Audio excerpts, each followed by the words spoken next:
আপনি কখনো হেরে যাবেন না বা ব্যর্থ হবেন না, কারণ আপনি তো হারতে আসেননি। আপনি এসেছেন জিততে, আপনি এসেছেন সফল হতে, ব্যর্থ হতে নয়। আর এই ভিডিওতে আপনার ব্যর্থতা বা হেরে যাওয়া সম্বন্ধে পুরো ধারণাই বদলে দিতে পারে। আমার নাম শান্তনু, মেন্টাল ওয়েলনেস কোচ।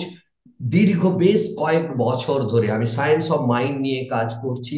আর এই সায়েন্স অফ মাইন্ড নিয়েই আপনার মতো বহু মানুষকে হেল্প করছি, যাতে তারা তাদের যে অবস্টাকেল, জীবনের যে বাধা প্রতিবন্ধকতা, সেগুলো থেকে বেরিয়ে এসে হ্যাপি, প্রসপোরাস এবং সাকসেসফুল লাইফ লিড করতে পারে।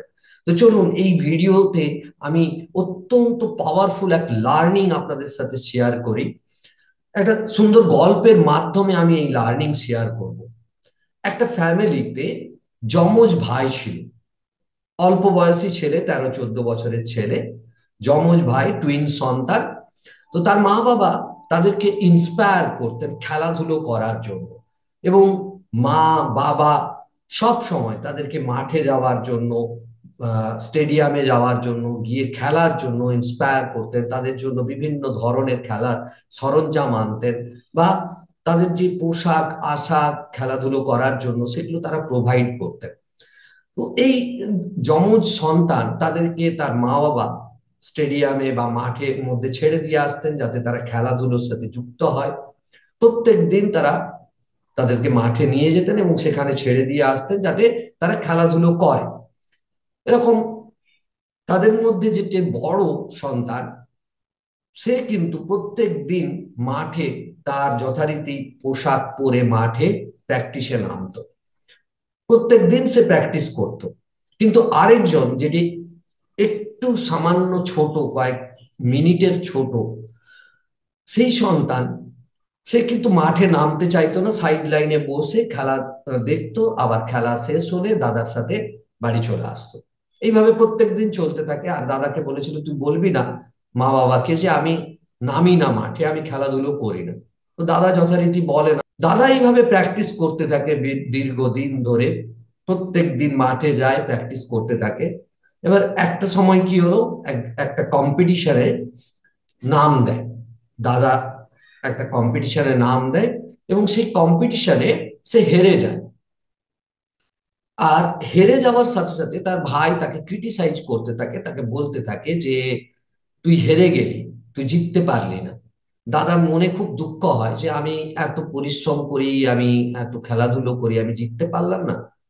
ছোট্ট ছেলে তো, 13-14 বছরের ছেলে, তার মনে একটা দাগ কাটে যে তাই তো, ভাই আমাকে বারবার এরকম ক্রিটিসাইজ করছে আর আমি জিততে পারলাম না। কিন্তু সে খেলাধুলো ছাড়ে না। প্রত্যেকদিন তার মা বাবা যেরকম ছেড়ে দিয়ে আসেন মাঠে, সে রীতিমতো আরো জোর কদমে প্র্যাকটিস শুরু করে, আরো জোর এফোর্ট দিতে থাকে, পরিশ্রম করতে থাকে। আর ভাই যথারীতি মাঠের বাইরে সাইড লাইনে বসে খেলাধুলো দেখে, আর সময় হলেই দাদার হাত ধরে বাড়ি চলে আসে। এইভাবে বেশ কয়েক বছর চলতে থাকে। এর মাঝে আরো অনেক কম্পিটিশন হয়। সেই কম্পিটিশনে নাম দেয় বড় দাদা, এবং সেখানে সে হেরে যায়, জিততে পারে না। বেশ কয়েকবার এরকম হয়। আর প্রত্যেকবারই তার ভাই তাকে ক্রিটিসাইজ করছে যে তুই জিততে পারলি না, তুই কি করছিস, এতদিন খেলাধুলো করছিস, তুই জিততে পারছিস না। আর দেখ, আমি আমি হারিনি কিন্তু। তো এরকম ভাবে বলতে থাকে। তার দাদার মনে দাগ কাটে ব্যাপারগুলো, যে বারবার এরকম ভাবে হেরে যাচ্ছি। কিন্তু সে ছাড়ে না।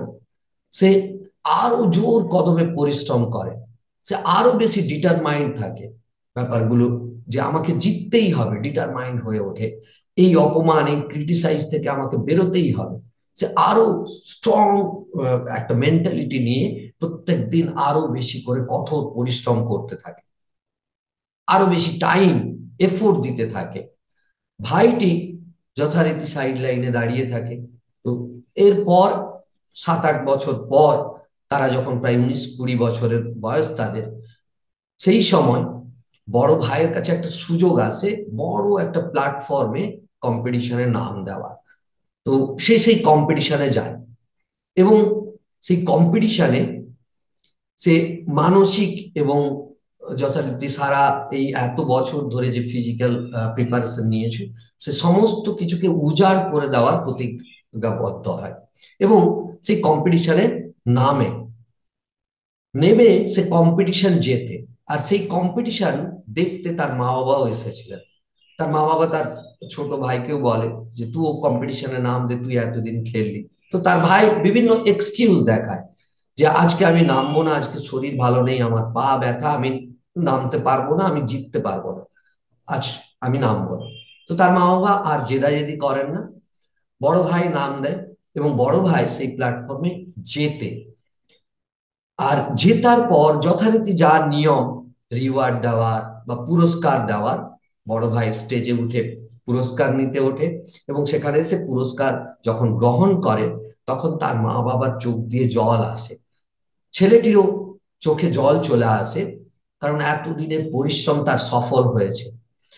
স্বাভাবিকভাবেই এই জেতার আনন্দ, তার আনন্দে তার চোখে জল চলে আসে এবং তার মা বাবা অত্যন্ত আনন্দে, ছেলের গর্বে তারা এত গর্বিত হয়, তাদের চোখেও জল চলে আসে।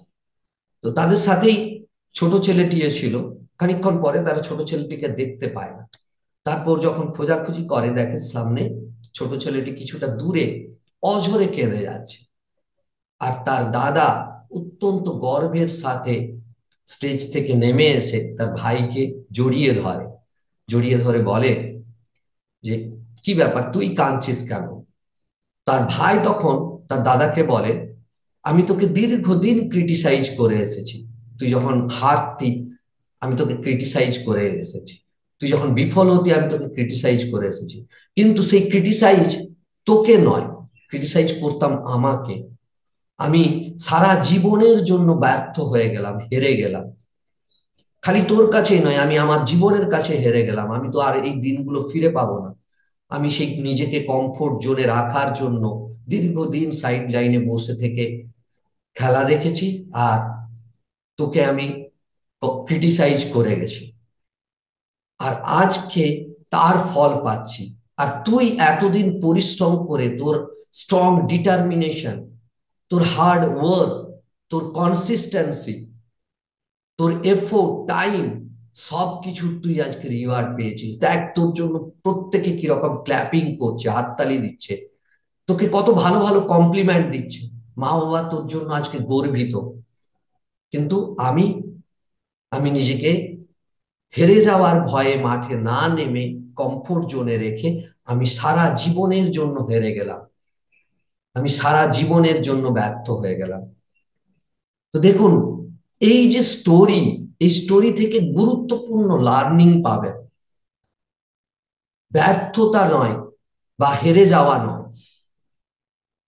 আপনি যদি মাঠে না নামেন কখনো, সত্যিই কখনো হারবেন না, ব্যর্থ হবেন না, বা আপনার ব্যর্থতার ভয় থাকবে না, কিন্তু আপনি কোনোদিনও জিততে পারবেন না।